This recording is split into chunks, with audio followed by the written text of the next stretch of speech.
Hi friends, welcome to happy life. இந்த வீடியோவில் என்ன பார்க்க போகிறோம் அப்படின்னு பார்த்தீங்கன்னா, நகை அடகு வைக்கிறதுக்கு வந்து ஆர்பிஐ வந்து நிறைய புது ரூல்ஸ் வந்து கொண்டு வந்திருக்காங்க.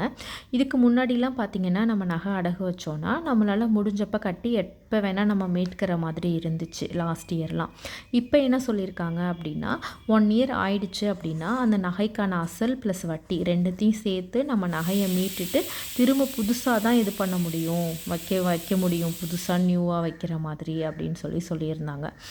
இப்போது வந்து இன்னும் கொஞ்சம் ரூல்ஸ்லாம் கொண்டு வந்திருக்காங்க. இந்த 1 இயருக்கு ஒன்ஸ் நகையை மீட்டு தான் வைக்கணும் அப்படிங்கிற ரூல்ஸ் வந்து நிறைய பேங்க்ஸில் வந்து இப்போவே இருக்குது. அந்த மாதிரி கட்டி மீட்டு தான் வைக்கிறாங்க. இப்போ இன்னமும் பார்த்திங்கன்னா கொஞ்சம் ரூல்ஸ்லாம் கொண்டு வந்திருக்காங்க. இதனால் வந்து பார்த்திங்கன்னா மிடில் கிளாஸ் பீப்புள்ஸ் நிறைய பேர் வந்து அஃபெக்ட் ஆகுறாங்க. இப்போது இன்னும் என்னென்ன ரூல்ஸ்லாம் கொண்டு வர போகிறாங்க அப்படின்னு பார்த்திங்கன்னா, நம்ம அடமானம் வைக்கிற தங்கத்தோட மதிப்பில் 75% தான் நமக்கு வந்து கடனாக கொடுப்போம் அப்படின்னு சொல்லியிருக்காங்க. மதிப்பு மீன்ஸ் அந்த தங்கத்தோட விலைக்கு மட்டும். இப்போ 1 கிராம் 10,000 விற்கிது அப்படின்னா 1 கிராம் நகை நம்ம எடுத்துகிட்டு போனோன்னா 7,500 மட்டும்தான் அதில் கொடுப்பாங்க. நம்ம வாங்கும்போது இருக்கிற ஜிஎஸ்டி, செய்கூலி, சேதாரம் அதெல்லாம் சேர்த்து தங்கத்தோட நகையோட மதிப்பாக நம்ம கன்சிடர் பண்ண முடியாது. எவ்வளோ கிராம் தங்கம் இருக்கோ அதை மட்டும் தான் நம்ம வந்து கன்சிடர் பண்ண முடியும். இன்னொன்று என்னென்னு பார்த்தீங்கன்னா, ஓனர்ஷிப் அப்படின்னு சொல்கிறோம். அதாவது என்னென்னா, இந்த நகை என்னோடது தான் அப்படின்றத நம்ம அவங்கக்கிட்ட ப்ரூஃப் பண்ணணும் அப்படின்னு சொல்கிறாங்க. இது நமக்கு நகை வாங்கின பில்லு தான் வந்து நமக்கான ப்ரூஃப். இந்த நகை என்னோடது தான் அப்படின்றத வந்து நம்ம வந்து அவங்களுக்கு ப்ரூஃப் பண்ணணும்னு சொல்கிறாங்க. ஓரளவுக்கு நம்ம 2 லட்சத்துக்கு கம்மியாக இருந்தால் இது நீடு இல்லை, 2 லட்சத்துக்கு மேலே வைக்கிறோன்னா இது கண்டிப்பாக வேணும் அப்படின்னு சொல்கிறாங்க. நிறைய பேர் வந்து பில்லெல்லாம் மிஸ் பண்ணியிருப்பாங்க. கொஞ்சம் பேர் பத்திரமா வச்சுருப்பாங்க. ரொம்ப வருஷங்களுக்கு முன்னாடி வாங்கினவங்கலாம் வந்து பில் வச்சுருப்பாங்களா அப்படின்னு கேட்டிங்கன்னா அது கொஷின் மார்க் தான். ஸோ அதெல்லாம் இப்போ நீடு இருக்குன்றாங்க. எப்போவுமே நகை வாங்கின பில்லை வந்து ரொம்ப ரொம்ப பத்திரமா வச்சுக்கோங்க. இப்போ ஒரு கவர் போட்டு தான் நமக்கு வந்து ஷாப்பில் தராங்க. அதில் வந்து நீங்கள் எந்த நகையோட பில் அது அப்படின்னு சொல்லிட்டு ரஃபாக எழுதி வச்சுக்கோங்க. இது வரைக்கும் நம்ம யாரும் இந்த மாதிரிலாம் பண்ணியிருக்க மாட்டோம். இனிமேல் வேறு வழி இல்லை, இதெல்லாம் நம்ம ஃபாலோ பண்ணி தான் ஆகணும். ஒரு எக்ஸாம்பிளுக்கு இப்போ ஒரு செயின் வாங்குறீங்க அப்படின்னா செயின் அப்படின்னு போட்டு அது எத்தனை கிராம் அப்படின்றத அந்த கவரில் நீங்கள் எழுதி வச்சுருங்க. அப்படி எழுதி வைக்கும்போது பார்த்தீங்க அப்படின்னா நமக்கு வந்து ஈஸியாக ஞாபகம் இருக்கும். ஒரு பில் தேடும்போது நம்ம எல்லாத்தையும் பிரித்து பார்க்க தேவையில்லை. ஈவன் கோல்டு காயின்ஸ், சின்ன சின்ன ஐட்டம்ஸ் வாங்கினா கூட பில் வந்து ரொம்ப ரொம்ப மஸ்ட்டு. அந்த கவர்லேயே நீங்கள் எழுதி வச்சுருங்க. இல்லை பில்லோட பேக் சைடில் கூட நீங்கள் எழுதி ஒரு ஃபைலில், பட்டன் ஃபைலில் போட்டு வச்சுருங்க. அது வந்து நமக்கு எப்போவாக இருந்தாலும் தேவைப்படும். அப்புறம் வந்து பார்த்திங்கன்னா, தங்கத்தின் தூய்மை சான்றிதழ் வேணும். ஹச்யூஐடி நம்பர் மட்டும் இருந்தால் போதுமே அப்படின்னு நம்ம நினைக்கலாம். இப்போது வந்து ப்ரீஃபாக அந்த நோட்டிஃபிகேஷன் பார்க்கும்போது என்ன சொல்லியிருக்காங்கன்னா, ஒரு நிதி நிறுவனத்திடமோ பேங்க்குக்கிட்டேயோ போயிட்டு நம்மளோட நகையை காமிச்சு இந்த நகை வந்து உண்மையான கோல்டு நகை தான் அப்படின்னு சொல்லி அவங்கக்கிட்ட ஒரு சர்டிஃபிகேட் மாதிரி வாங்கணுமா. அந்த சர்டிஃபிகேட்டில் கடன் வாங்குறவங்களோட சைனும் இருக்கணுமா, கடன் கொடுக்குற பேங்க்கோட சைனும் இருக்கணுமா. ஸோ தங்கத்தோட தூய்மை சான்றிதழ் ரொம்ப ரொம்ப வேணும் அப்படின்னு சொல்லியிருக்காங்க. அதுக்கு வந்து இனிமேல் நம்ம கண்டிப்பாக காயினாக இருந்தாலும் நகையாக இருந்தாலும் ஹச்யூஐடி நம்பர் இருக்கிற மாதிரி பார்த்து செக் பண்ணிவிட்டு தான் இனிமேல் நம்ம கண்டிப்பாக வாங்குற மாதிரி இருக்கும். இன்னொரு விஷயம் பார்த்திங்கன்னா, நிறைய பேர் வந்து பழைய நகைலாம் வச்சுருக்கிறதுக்கான ரீசனையும் பார்த்திங்கன்னா நம்ம ப்ளெட்ஜ் பண்ணிக்க யூஸ் பண்ணலாம் அப்படின்ட்டு. ஏன்னா இப்போ தான் இந்த 22 கேரட் இந்த மாதிரிலாம் இருக்குது. அதுக்கு முன்னாடி 18 கேரட் ஜுவல்ஸ் வந்து பழைய நகைகள் வந்து நிறைய பேர்கிட்ட இருக்கும். அம்மாவோடது, பாட்டியோடது, இந்த மாதிரி ஜுவல்ஸ் வந்து இனிமேல் அடகு வைக்க முடியாது.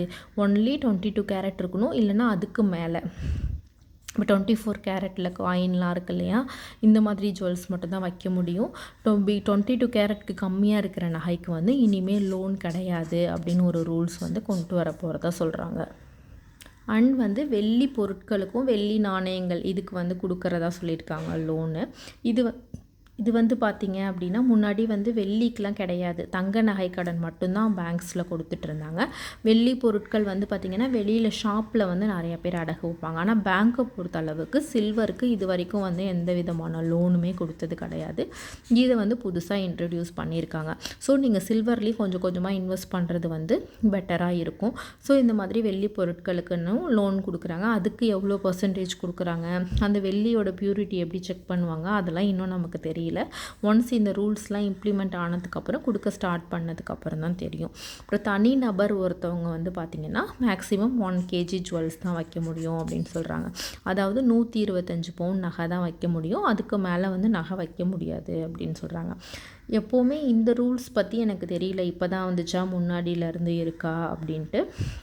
அவ்வளோதான் வைக்க முடியும். அதுக்கு மேலே வேணுனா 2 பேர் 3 பேர் அதில் தான் வைக்க முடியும்னு சொல்கிறாங்க. மேக்ஸிமம் 1 கேஜிக்கு மேலே அடகு வைக்கிற மாதிரி தெரியலை எனக்கு. இது ஒரு ரூல்ஸாக சொல்லியிருக்காங்க.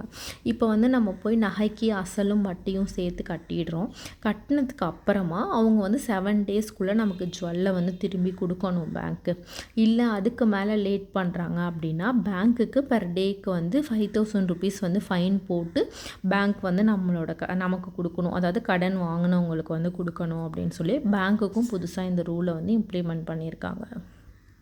நகையோட விலை ரொம்ப கம்மியாகும் அப்படின்னு சொல்லிட்டு நிறைய யூடியூப்ஸில் வீடியோலாம் வருது. கோல்டில் இன்வெஸ்ட் பண்ணுறதுக்கும் பயமாக இருக்குது. நம்ம இவ்வளோ கஷ்டப்பட்டு சேவ் பண்ணிவிட்டு டக்குன்னு கம்மியாயிடுச்சுன்னா என்ன பண்ணுறது அப்படின்னு சொல்லிட்டு 2 பேர் வந்து மெயில் பண்ணியிருந்தீங்க.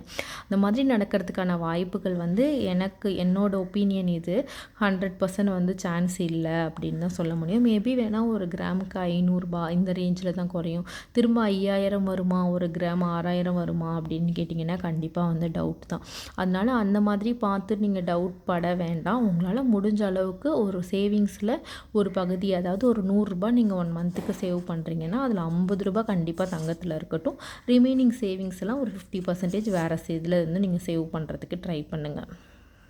இந்த மாதிரிலாம் ஆர்பிஐ கவர்மெண்ட்லாம் ரூல்ஸ் கொண்டு வரதுனால பார்த்தீங்க அப்படின்னா மக்களுக்கு வந்து இந்த கோல்டில் இன்வெஸ்ட் பண்ணுறதுக்கான இன்ட்ரெஸ்ட்டுமே வந்து கம்மியாக தான் ஆகும். ஏன்னா நம்மளால் முடிஞ்சப்போ மீட்கலாம் நம்ம நகையை அடகு வச்சா அப்படின்ற மாதிரி இருக்கிறதும் இப்போ அவங்க வந்து கட் பண்ணிட்டாங்க. அண்ட் 18 கேரட் கோல்டுக்குமெல்லாம் வைக்க முடியாது, 22 கேரட்க்கு மேலே இருக்கிறது தான் வைக்க முடியும் அந்த மாதிரி சொல்கிறாங்க. இயர்லி ஒன்ஸ் கண்டிப்பாக மீட்டு தான் ஆகணும் அப்படின்றதுமே வந்து நிறைய பேருக்கு வந்து கஷ்டம்தான். அண்ட் வந்து பில் வந்து இதுக்கப்புறம் நம்ம பத்திரமா வச்சுப்போம். இதுக்கு முன்னாடி பில்லெல்லாம் மிஸ் பண்ணவங்க அதை வந்து நம்மளோட நகைன்னு ப்ரூஃப் பண்ணணும் அப்படிங்கிறதெல்லாம் கொஞ்சம் வந்து கஷ்டமான விஷயந்தான். இந்த ரூல்ஸ்லாம் உங்களுக்கு ஓகே அப்படின்னு படுதா, அதை வந்து எனக்கு கண்டிப்பாக கமெண்ட் செக்ஷனில் சொல்லுங்கள். இந்த ரூல்ஸில் வந்து எந்த ரூல்ஸ் வந்து கண்டிப்பாக வந்து மிடில் கிளாஸ் பீப்புள்ஸை அஃபெக்ட் பண்ணும் அப்படின்றதையும் நீங்கள் கண்டிப்பாக கமெண்ட்டில் சொல்லுங்கள். வெள்ளிக்கும் லோன் கொடுக்குறோம் அப்படின்னு சொல்லியிருக்கிறதால வெள்ளியும் கொஞ்சம் கொஞ்சமாக வாங்கி நீங்கள் இன்வெஸ்ட் பண்ணுறதுக்கு ட்ரை பண்ணுங்கள். காயின்ஸாவோ பாராவோ வாங்கி ட்ரை பண்ணுங்கள்.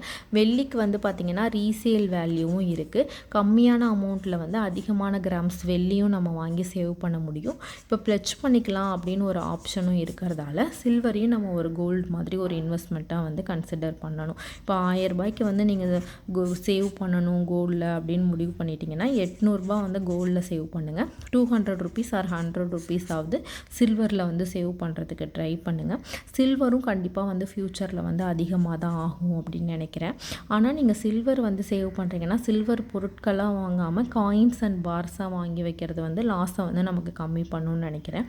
அண்ட் வந்து ஃப்யூச்சரில் நீங்கள் வந்து எக்ஸ்சேஞ்ச் பண்ணுற மாதிரி இருக்கீங்க, சேல் பண்ணுற மாதிரி இருக்கீங்கன்னா எந்த கடையில் நீங்கள் கொடுத்து எக்ஸ்சேஞ்ச் பண்ணணும்னு நினைக்கிறீங்களோ அதே ஷாப்பில் வந்து வாங்கி சேவ் பண்ண ட்ரை பண்ணுங்கள். மோஸ்ட் ஆஃப் த ஷாப்பில் பார்த்தீங்கன்னா அவங்க கடையிலேயே வாங்கின பொருட்களுக்கு வந்து 1% இந்த மாதிரி தான் லெஸ் பண்ணுறாங்க. சில்வரை பொறுத்தளவுக்கு வெளியில் வாங்குகிற நகைகளுக்கு வந்து சில்வர் காயினுக்கு வந்து 7% வரைக்கும் லெஸ் பண்ணுறாங்க. அதனால் சில்வர் நீங்கள் எந்த ஷாப்பில் வாங்கினாலும் ஒரே ஷாப்பில் வாங்கி சில்வர் காயின் அண்ட் பார்ஸ் வந்து சேவ் பண்ணுறதுக்கு ட்ரை பண்ணுங்கள். இந்த வீடியோவோட கண்டென்ட் உங்களுக்கு யூஸ்ஃபுல்லாக இருக்கும் அப்படின்னு நினைக்கிறேன். யூஸ்ஃபுல்லாக இருந்துச்சுன்னா உங்கள் ஃப்ரெண்ட்ஸ் கூடயும் ஷேர் பண்ணிக்கோங்க. தேங்க்யூ.